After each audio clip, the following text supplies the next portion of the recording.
High Street. Adjusted half-year pre-tax profits at Associated British Foods, whose other brands include Kingsmill Bread, Twinings Tea and Silver Spoon Sugar, rose by 1% to £628 million. The shares rose by 4%. And Majestic Wine is to double its investment levels in a drive to attract more customers. It pledged to spend an extra £12 million a year, which, while hitting profits in the short term, would eventually generate returns 4 times that sum, it said. Rowan Gormley, the chief executive, added that there was potential over time to double Majestic's customer base. That sent the shares up by more than 10%.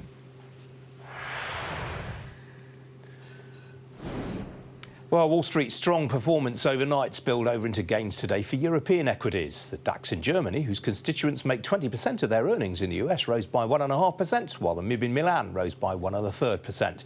Over here, with sterling trading strongly for most of the day, the FTSE 100 was held back by falls in the big dollar earners. GKN was among the top gainers as its buyer, Melrose, said it expected the deal to go unconditional by this Thursday.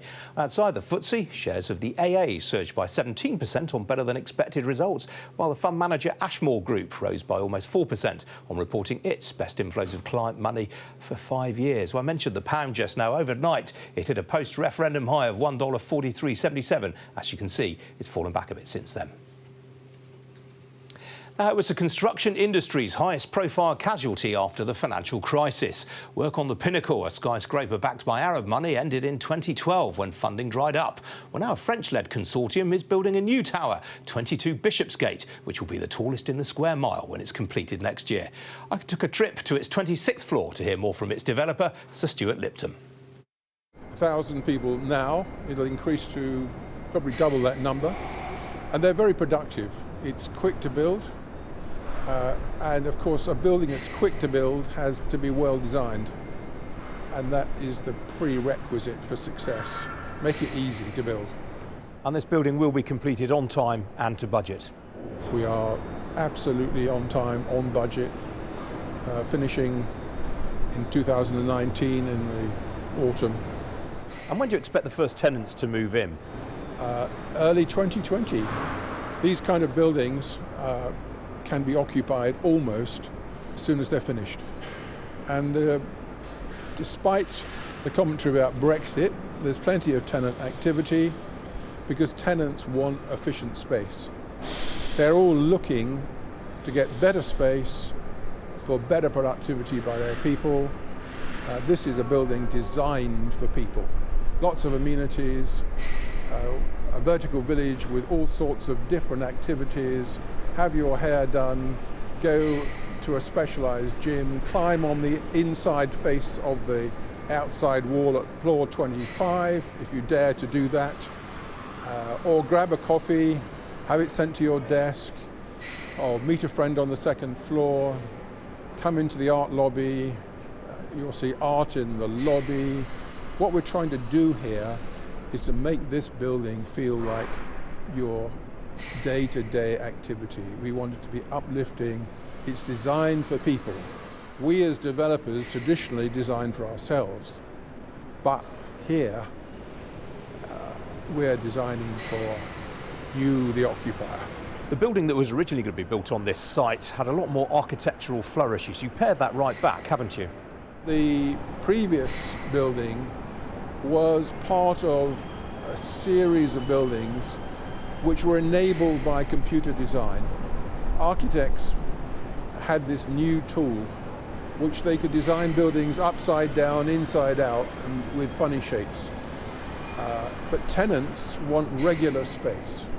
So this building has 40% more space than the original design, but it weighs the same. It's much more efficient, but more importantly, it can be occupied at 1 person per 90 square feet. Why? This is a building designed to help tenants in the city reduce their costs. They're very conscious of their margins. Life is changing, it's becoming competitive. Work and home have merged, that the experience at work is different.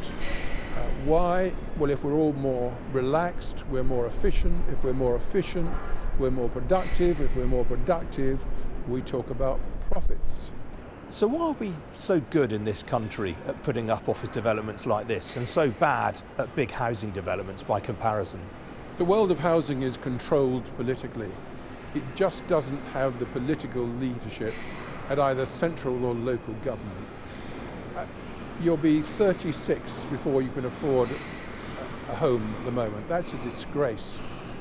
If we're going to build post-Brexit more office space, have more companies coming here, and all the signs are that UK post-Brexit will continue on, most of us would be better off without the uncertainty of Brexit, but we need homes for people to work in. So in IT terms, we are very innovative. Where are the people going to live? And you can read my thoughts on that story on the business section of the Sky News website. It's pretty windy up there, I can tell you. We're still to come on Ian King Live. News of a big deal in the construction industry.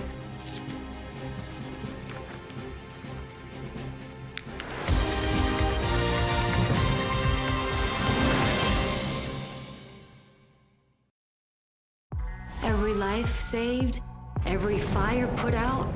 I do this job